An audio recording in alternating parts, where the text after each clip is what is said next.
Express news 24 ताजी बातमी ताजी चर्चा सर्व घडामोडींचा अचूक वेध घेणारं न्यूज चॅनल।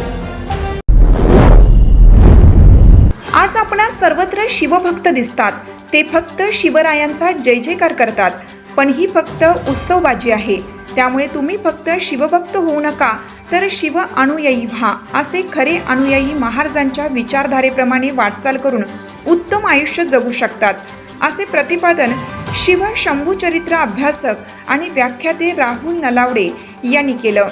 येथील मनोरंजन मंडळ श्री दगडूलाल मर्दा फाउंडेशन आणि रोटरी क्लब इचलकरंजी सेंट्रल यांच्या वतीनं आयोजित 47व्या मनोरंजन व प्रबोधन व्याख्यानमालेत छत्रपती शिवरायांचे नेतृत्व कौशल्य या विषयावर पहिले पुष्प गुंफताना नलावडे यांनी आशयपूर्ण तसेच आवेशपूर्ण विचार मांडले।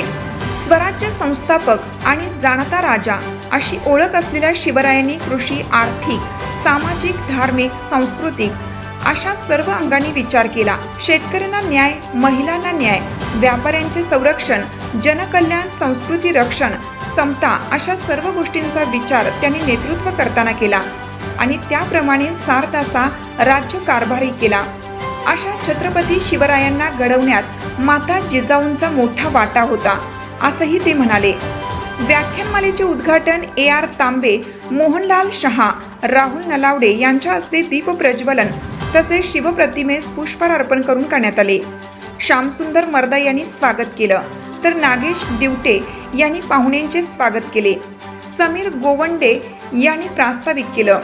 सूत्रसंचालन संतोष आभाळे यांनी, तर वक्त्यांचा परिचय संजय होगाडे यांनी करून दिला। छत्रपती शिवरायांच्या इतिहासातील अनेक प्रेरणादायी गोष्टींचा तसेच त्यांच्या मोठ्या वैचारिक क्षमतेचा दाखला देणाऱ्या गोष्टींचा आढावा घेतला। शिवरायांनी मुत्सद्दीपणा, हुशारी आणि गनिमी कावा या कौशल्याने त्याचबरोबर सर्वसामान्यांनी सर्व जाती धर्माच्या लोकांना बरोबर घेऊन स्वराज्य उभे केल्याचे सांगत नलावडे यांनी शिवरायांच्या बालपणापासून त्यांच्या राज्याभिषेकापर्यंत अनेक प्रेरणादायी गोष्टी आणि घटनांचा आढावा घेतला।